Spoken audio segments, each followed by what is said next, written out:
Ready? There is room for different personality types in Christ's kingdom.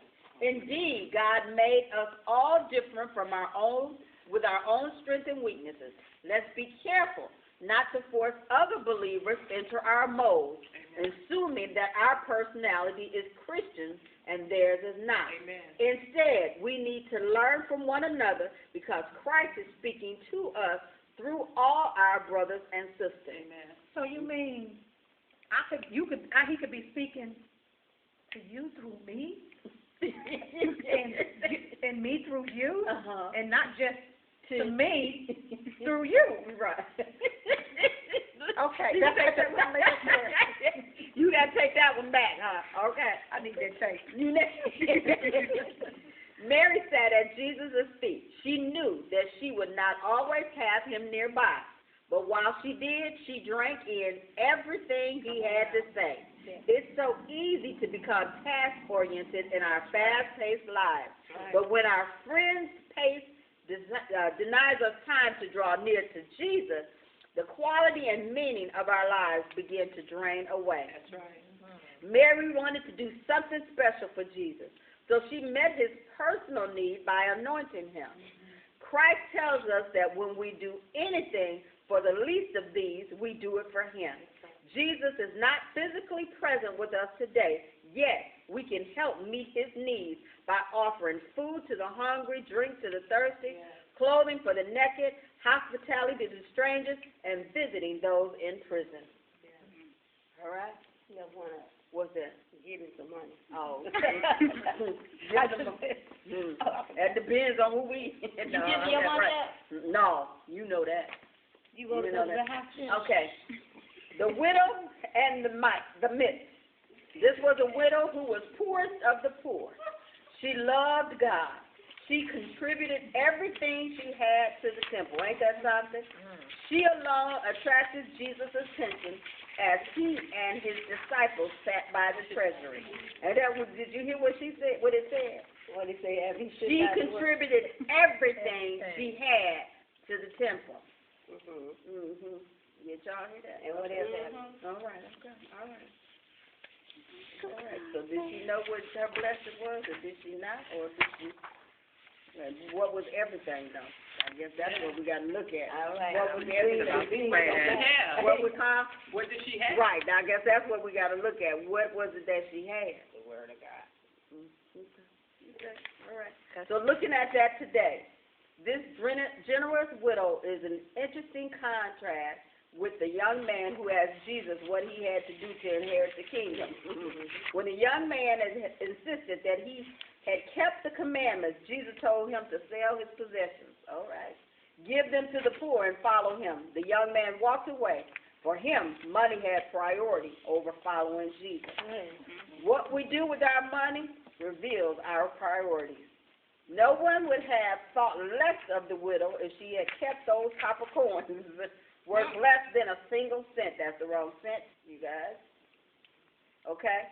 But she wanted to give, and Jesus saw her gift as more significant than the wealth others contributed. We know why, though, right? Because she gave from her heart. Right. It is. When you give not grudgingly, nor of necessity, when you give. Never think that the little we have in time or money won't make a difference. God measures the significance of our giving by what we have, not by the size of the gift. Now, I guess that is what we got to look at. Because some people think it's in the size, and ain't nothing else behind that. You know? The Lord loves a cheerful giver. He has given us the money, the time, and the personal gifts that we possess. What could make us more cheerful than graciously returning a portion of what he has given us? Amen. That's important. That's important because you talked about he's given us money, time, and personal gifts. And so when we talk about contributing, because like you said, this woman was the poorest of the poor. So what did she have to contribute? And you just mentioned it. That's true. That's true. That's true. A crippled woman had a spirit of infirmity 18 years. She was bent over and could in no way raise herself up. Jesus called her to him and said to her, "Woman, you are loosed from your infirmity." And he laid his hands on her. She was immediately made straight and glorified God. Ain't that amazing how when they're healed, right away they glorify God, right? And then he tells them, or usually they go and tell somebody else about that. But how long do we keep our... They get healed in the church and then get messed up again and come back and get back in the prayer line. Okay. That's where I was going to go. I was going there. How long? But the people don't realize that that is a faith thing, though. But that's true. It really is. That's a faith thing. That truly is a faith thing. And you got to believe, you know, that you heal. Not out, because guess what? While we're in the sanctuary or we're wherever we are, there's a body of believers that's believing and helping you with that. That's right. But then when you get out there on your own, you got to have that for yourself. Right. Because guess what? That person ain't at, all those people ain't there no more. No. And they there still for a minute. right. So that's your faith and your strength got to be strong. You know, you got to think of that. So an example for today: grace is God's bottom line, and compassion is its hallmark. Let's be careful, lest we become so righteous that we know that's supposed to be longer care for sinners. Boy, that's some typos, don't it? Yes, ma'am. How good it is to know that we can rely on God's grace. Like the healed woman, we are freed by Christ to glorify God. So I would be interested in how the millennials would take this and apply what we're studying, and how, I mean, not us older folks, but how will you all take it and apply it, and then how could you use all of this to help minister to some people you know? No, you can let them. Can I finish this and then we just have them go? Because I want to finish. We've been doing this for 3 months. I was talking about this one about the crippled woman. Oh, about the crippled woman? Yeah, I was actually talking about this one. Okay. Yeah. What you mean as far as, well, I would take it as people, as she had her own struggles. When I say struggle is a big thing nowadays. She had her own struggle. Even with the hemorrhaging woman, they had their struggle for not a week, not a day, for years. So you got to go through something for a little bit. You can't just go through a one-day thing. It's going to take some time to go through something, but you can come out of it. That's right. You can be healed. You just have to have, like we said, you got to have faith. You're going to go through something, but it's going to build you to be something great. That's right. Plus, it might not be an immediate thing. Is that what you're saying? Right. It's not, and just because we ask God for something don't mean He going to do it in that instant when you ask Him. That's right. And then healing is different because sometimes instantaneously He'll do it, but it's all for His glory. Right. So we can pray and ask to be healed and, opt out of surgeries and do this. But even with me having surgery when I return, now do I want to have surgery? No. But I say, Lord, what is it? And He said, my glory. I'm going to show some people some things. Right. Because some people have known about what's going on in your body. And I am going to show them that I'm God. Hey, there you go. That's what He told me. Amen. And thank God I was able to hear that because, Amen. your natural inclination is like, I want to have no surgery. You're right. Yeah, But when the doctor said we need to do it, it's an emergency basis. Amen. I'm not going to lie. I got a little nervous, but I got in the car and said, okay, God, so I did pray for healing. Right. I believe I'm healed. Right. Well, I got to have the surgery now. I thought I was healed. She said, you are. That's right. You are. You are healed. She said, but this you're going through for my glory. That's right. So I guess you got to keep in mind when she was crippled, when you think you're crippled or whatever you're going through. It's not always God just deliver me from this. Right. Because that's the making and molding. That's right. Of your faith. That's right. And you can believe God and faith. And I know my faith for healing was not as strong as my faith for believing God for a mate. Come on. Or believing God for other areas is very strong.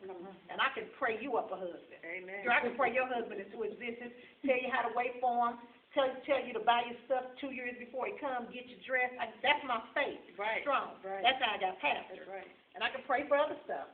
But when it comes to healing, pastor. This is what I do. Pastor. And God said, I can pray for your healing.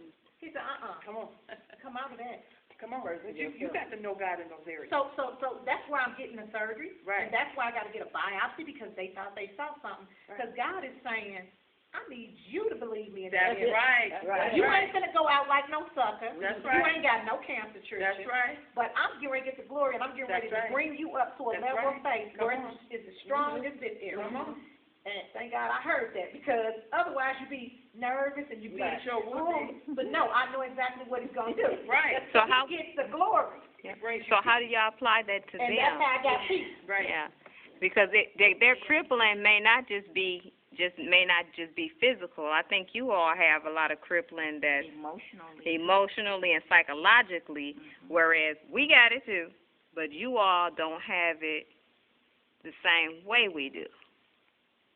So how would you all get it over to them? The youngsters. Yeah, and even some people who aren't, because they're used to instantaneous, so they may even jump into surgery right away first. Right. But they're used to it, so how would you all get it over to them? I'm gonna turn it to them today. Yeah. Like what I said, just let them know that you're gonna struggle. And it may take some time. But you still have to have that faith that at some point it will go away. But you also have to know that struggle you may struggle for a while because God needs you in a certain place. He needs you to go through that in order to get to that point that you're supposed to be at. You got to go through some pain and some suffering, some mental issues maybe, but you will get to the point that He wants you at. Come on. So you're struggling to build up your faith, is that Right. what you're saying?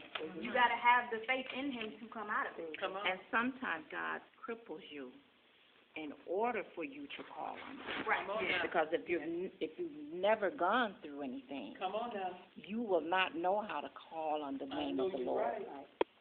I So know that you're right. that's a process also that will you will be able to give God the glory once you start learning how to call on Him for something. Right.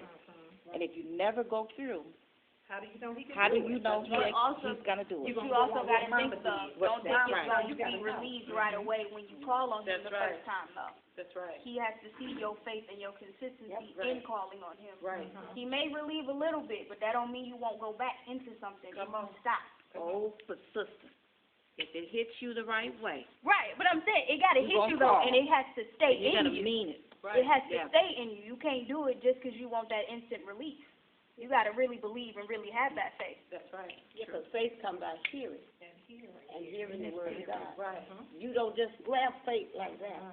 You know, there's a lot of things you go through, even a little toothache or something like that can cause you to build your faith higher. And that, we never know when God is trying to build our faith higher. That's right. And letting us go through a certain position for a while. And I guess people will say that, I hear people say that God put me on my back so I can learn or this or this or this. But I do know that God said in His Word, the enemy comes to steal, kill, and That's right. destroy. I come that one may have life and life more abundantly. Now, I know the enemy, or you can put yourself in a situation of being sick, etc. Or it could be hereditary, genetic, etc. That's right. But at the same token, people say, well, why come God didn't just stop it? He could, But but He wants to. He wants the believer. But He wants you because He put you on this earth as His creation. And if you think about it, spirits are not able to wreak havoc unless they come through a human body. Right. So you have a free will. Right. And you have that human spirit, and you have the spirit and the body, but the spirits that entangle us, the trials that we go through, those different spirits, they're only into us because we had to yield for them to come in.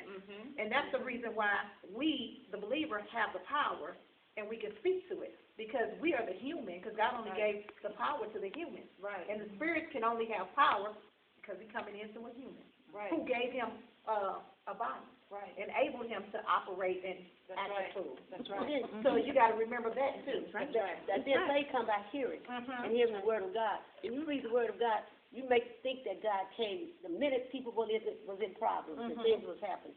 No, He allowed them a chance to really know that and He does it to us. Yes. But who to really rely on, and then how to really read His word and follow Him in His word to know what He's going to do. And So let me ask y'all this. How do you handle it when God said, this is my will for you to go through this? This is what He told me. I'm in one surgery, get up, I'm in another one. Get up, you're in another one. Getting up in another one. I begin to go before the Lord. Because you hear people say, you done sinned. man, you did something wrong. So I began to go before God myself. And I said, Lord, what is going on? Why am I going through this? He said, this is my will for you. And some things build your faith up. Yeah. And if you don't never get some problem or something to happen to help build your faith, guess what? You will probably lose it as a little bit along and along, because you might think, hey, I'm doing this on my own, or the doctor doing it. Right. Right, so maybe the resting part in him. Right. Maybe he's trying to get you to another level of resting. Also build character. Build character. Because, you know, people watch. Because what are you gonna do? Right. What are you gonna do Yeah, while you? I'm going to watch you while you're going through your surgery. I'm going to see how you're What going are you gonna do? Because Yeah. people in my church, I'm in excruciating pain day and night. Right. They watch me. And They you can, watch. Oh, You here today? and you can say believe with your lips. Right. But they watch it. From it. And God will give you So that, when he give you a testimony, testimony, Yeah. and they'll say, I'm gonna give you a good example. My sister passed away, and this is at work. I was at work the day she passed. Now, they're my students. Miss Brown, your sister passed, and you here? This was to God's glory. I was at work because I couldn't do anything until I could travel to Arizona, which, why would I sit at home? Because I didn't have a lot of time to waste to give away my time just to be sitting at home because she died. So students are being ministered to. Well, Miss Brown, how you here? We working today? Your sister passed. Miss Brown, you want to cry? The students are experiencing the glory of God. Yeah. Because I'm sitting there and you know it's some kind of peace. Right. Then I get my principal who comes down and said, Miss Brown, go home. I said, no, I'll be off next week. Right. And she said, well, how you so calm?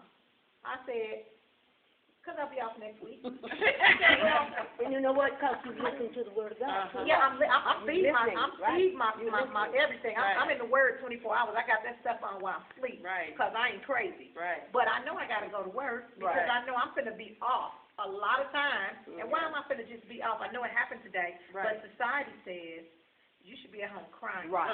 You should be Right. sad. Miss Brown, you smiling. Miss Brown, you finna go to the mall? Well, I got to get an outfit for the funeral for her. You know what I tell you? I'm moving on because Right, I gotta right. move on. But see, that's a testimony to the glory of God. That's right. And God That's allowed right. me and gave me that rest Yes. and that peace Yeah. to be able to do that, and Yes. then to be able to get up and speak on behalf of See? the ceremony, And not that, the only that, resting. Yeah. we get stronger by going through trials. You do. Yeah. As long as you think you got it made, you won't, let me say, you won't do like you be doing it when you have problems. True. When you have problems, probably you pray 3 or 4, maybe 5 times a day. Come on. But if you don't have a problem, You get loud. you forget Yeah, you get loud. to talk to God. You forget to. But I don't think He put it on you. I just No. think it happens, and He just allows it. That's right. Because He could stop it. Because He could have healed these things Oh, any other yes. time. Anytime. But Right. why didn't you not? What do you learn about him? Right. What do you learn about him if he don't do Right. it? True. You feel like the doctor did it. You Right. feel like I did it. Right. Or the kids did something with me. No. All the time that you were going through that, guess who was watching? Exactly. You know, so we got to always place God where He's supposed And to. sometimes He's doing it for the benefit of Right. that medical professional Right. that's working on you, Correct. you know? Moving on. Yeah, no, who that made that song? If you don't have a little bit of problems sometimes.